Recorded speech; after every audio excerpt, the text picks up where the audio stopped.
I'm Bartie and I'm a charity fundraiser for Ronald McDonald House Bristol.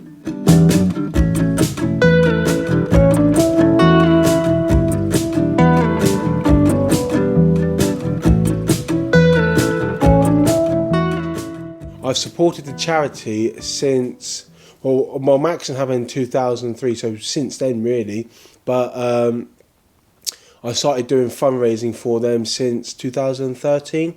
So I've been trying to raise funds for various different things, like doing fundraisers and sustainable Saturdays that we tried to do. And now obviously my YouTube channel and merchandise will be going to the charity. I have met some of the kids because when back in 2003, that's obviously quite a long time ago now, we did things like pen pal sort of thing. So my mum kept in contact with quite a lot of the parents. So when we actually were seeing each other quite a lot of times after the accident as well. I've never actually approached anybody to do that, so I'm not quite sure if they would be willing to do that. But maybe if I was to approach them and ask them if they wanted to be on my channel, they may do. But I think I've had like the voices of the people that work at Ronald McDonald House Bristol when I had my when I've been to some of the events and things. I haven't worked with any of the volunteers, but I have, however, seen and met some of the volunteers through various things. Like when I've taken up a big check and things, and when they've done a big event, I've managed to meet quite a lot of the people that way. I haven't actually been to the hospital as such, because the hospital that I went to is no longer around anymore. So I've not really been back to the hospital where I stayed. But the house I've been to quite a few times, and I've not really. I've seen like families there that have been using facilities like around when I've been taking up like money and things like that for the charity events that I've been doing. But apart from that, I haven't really done any more.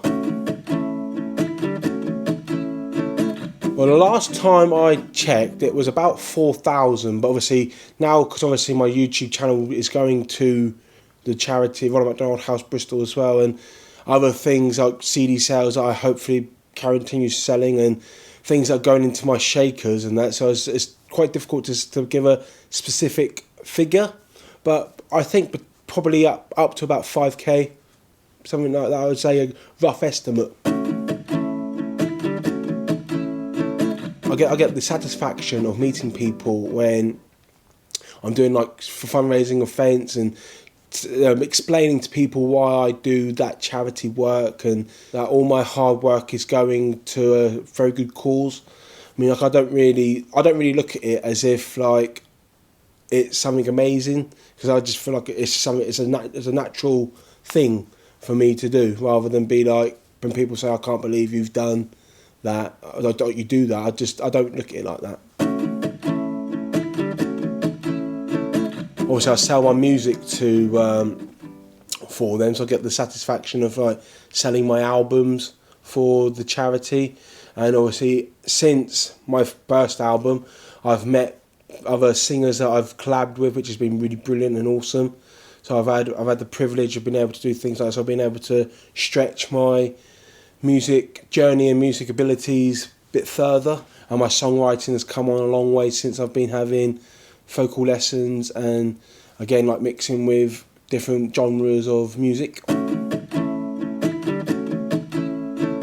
I've played at the actual charity that I support. They have held 2 festivals so far, and I've been privileged to being asked to play it for both of them. But yeah, I usually play a lot of my own material when I do those festivals, do those sort of concerts. Yeah, I really enjoy going up to give my support to them, because obviously there's a little bit distance for us to actually go to the actual venue, because it's up in Bristol and I'm a few miles away from it. But it's a lot. I mean, like my family love going up to supporting them as well, which is really great. Yes, I have met people that have actually used the charity. Quite a few of the people I've actually know have actually used the charity now. It's actually quite amazing because since I started doing charity work for them back in 2013, it seems to have got used a lot more and a lot more. It's got more familiar with the actual charity itself, rather than people thinking that it's always associated with McDonald's and things like that. So it's because it's actually an independent charity. Like they rely on a lot of volunteers and fundraisers to help keep their doors open, basically, so they can keep the families close by when they have their sick children in hospital. Well, I'm actually following them on a lot of social media sites. It changes all the time, but I think it's like 7,000 last time I checked. So I'm not quite sure how many it is precise, because they've been supporting families since 2002. Well, I know about the charity because when I had my accident in 2003, my mum and dad and my family used their facilities while I was in hospital. And because, like I said, we live like, I think it's about 80 odd miles away, something like that. So it would have been a lot of a trek for my dad, because he's the only driver, and he'd be coming backwards and forwards every day, like doing 160 miles, whilst being in like not in the right frame to do that sort of distance. So my parents have said that they take the weight off their shoulders from a lot of stress. Yeah, it's quite an amazing thing that they do with that, and there's no time frame of how long you can stay in there as well. So it's up. They used it for, I think it was 8 or 9 weeks. My family, while I was in hospital. So that's quite, and it was over Christmas time as well. So it's quite a long time to be using someone's facilities, which is free of charge as well. They only do like a donation, but you get that back. But most people allow them to have it to obviously go towards their cost to run the charity. But I support that charity specifically because they've done a lot for me when I was 15, and I, like I said, I'll never forget what they've done for me, for my family as well. Because, well, I don't know what the sort of situation would have been if my parents and my family didn't have that sort of facilities to be able to take their weight off the shoulders. They had someone that they could talk to all the time. So there's somebody who had the ears to listen to their problems and things like that. When I had my accident, I got into writing poetry, and then I started writing songs. So then I did an EP back in, I think about 2011ish, something like that. And I always, when I done that EP, I always said about raising the money for the charity instead of like taking it for myself. And I was very lucky to get sponsorship for the albums to get printed onto these the EP versions. And since then I've thought like, well, I had a good run. On my first ever one, I got like almost £1,700 for it, which was really awesome. We did about 8 or 9 months worth of like every Saturday doing a Sustainable Saturday to do to raise the funds for them. But when they asked me to do the RMHB Fest, the first one, I was kind of blown away, and I had no vocal experience at that point. I don't think I may have had a little bit. I can't remember. But it was just an unbelievable one. It was just like one of those sort of offers that I jumped at. Basically, I was like, well, yeah, obviously. It wasn't like there was no in that question that they asked me. So it was just like, well, yeah, of course I will. And then when I got there, it was kind of wicked because we met them someone came by the car and sort of gave me like the sort of backstage sort of wristband things and things like that, and it was just, and somebody was just about to ask me, basically, who am I? And then one of the people that worked there obviously knew me straight away and came up and gave me a hug and said like, yeah, he's Bartie, he's performing today, and it was kind of like, it was really awesome. Yeah, that's when they had Top Loader on that bill, when I was lucky enough to meet them. it was quite an awesome event that we did. We actually started off by asking people if they would be willing to give something for a raffle prize, and then when we ended up getting back from people, one of the first big things I got was a site radio, which was over £100. Like, well, that can't be a raffle prize. So that was when we started doing and then we got a few more big prizes like that. I was like, well, we must do an auction for it. And the old mayor at the time, he was happily to do the auction for that day, which was really great. We had all sorts. We had like sporting events. We had like just beauty vouchers. We had just cream tea. We had the donation from the cream tea society. We had like a little portion of clotted cream and jam, which was really helpful and really awesome. Yeah, we went. I went to these places personally to pick a lot of them up as well, because I just wanted to help out with. I wanted to help out with like getting it quicker, basically, so they didn't have to cost money to send it and things like that, because it was quite local places that we could get it from. One of the thingies was from Northcote Cider, and the actual person who actually owns that came to my house to deliver it, and we thought it would just be like a little pack, like a little family pack, like a gift pack thing. But he gave me two or three of those, and then he gave me a massive tray of cider, which had 4 flavours, which had about I think we found out to do about another 3 or 4 prizes from it, which was really awesome. And with that, we stuck a little CD in there, so people got a CD with it, which was really awesome thing to do. Well, that was quite an amazing moment to feel, because I didn't do it for anything, to any sort of recognition. I just did it, and when I got to my £3,000 of raised for them, they sent me an email saying, "Oh, you raised this much money, and for that, we want to give you a sponsored room for 3 years," which I called it JJ's Place. And when we got there, they had a sticker over the label, over it. So obviously when I went there so I could refeed it myself, which was quite an honourable moment for me. I couldn't believe what they did. So it was quite an emotional day. Happy tears. It was quite unbelievable. They had a photographer there to do some photos as well, which was a crazy day, amazing day to actually do. When I did the reason why I wanted to do the album is because I've always wanted to do a proper full length album, and it was a great feeling to do, to actually write down.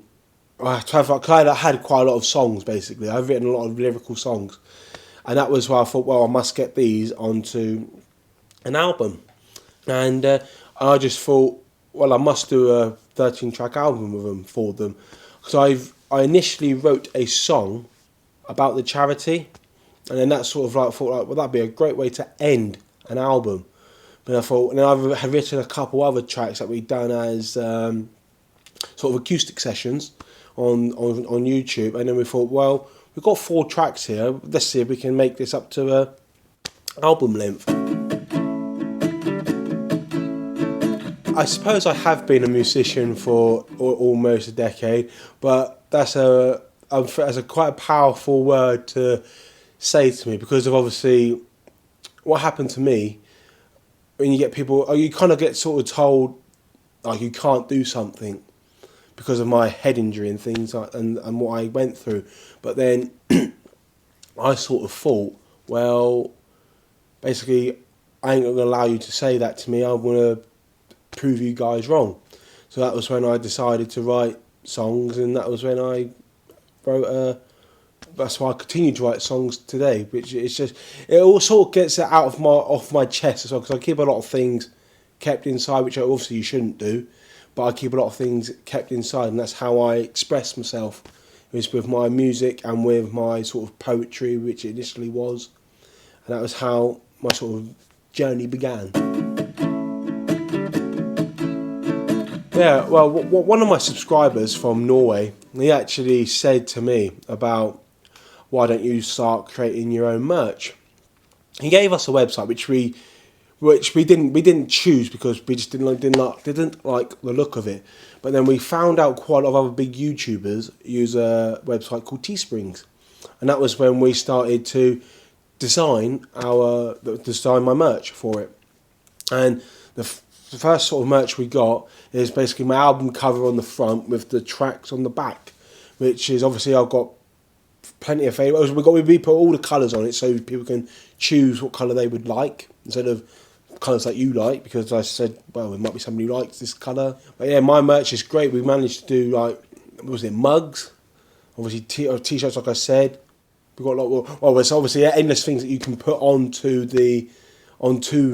stuff, like your merchandise, so you can always add to it in a later day, and it doesn't cost anything to upload. All you got to do is upload an image to Teesprings, design your graphic, and then they put it on and then what colours you would like, and then they do it for you. They keep it, and then whenever somebody wants to buy something, they obviously notify you, and then you get a Bartie Joyce merch.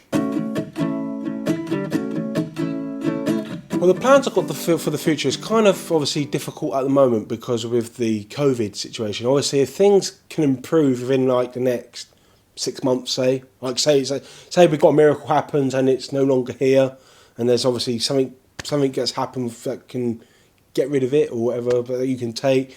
I had a massive plan before this happened to do an original song, but have a choir sing in the background for it, and that was one of my big projects that we was in the process of doing until COVID happened. But obviously, I'd love to do more duets again, which would be really great to get back into. Obviously, going back doing proper busking again. So when it's obviously safe in the area that I do, it's obviously up and down with like inflation and all that stuff. So it's all, to me, I find it a bit scary to go do the busking at the moment. But once it's really safe to do so, I can't wait to get back out there and get the extra funds for the charity again. Well, the growth of my YouTube channel has been quite sensational, really. It's really come a long way in such over a couple of years. But we've put a lot of work and effort into it with doing uploads as well. Like I'm getting close to getting 100 uploads in 1 year, which I think is crazy. Every penny that I will raise for them will be going to the charity. It's getting quite good numbers with revenue now, which is really thankful to you guys for actually watching and helping me get there. It's really helped out a lot. But as I want to say, thank you to the charity for all the hard work they do and continue to do for many families. If you give them guys a little follow on the social media platforms, go check them out.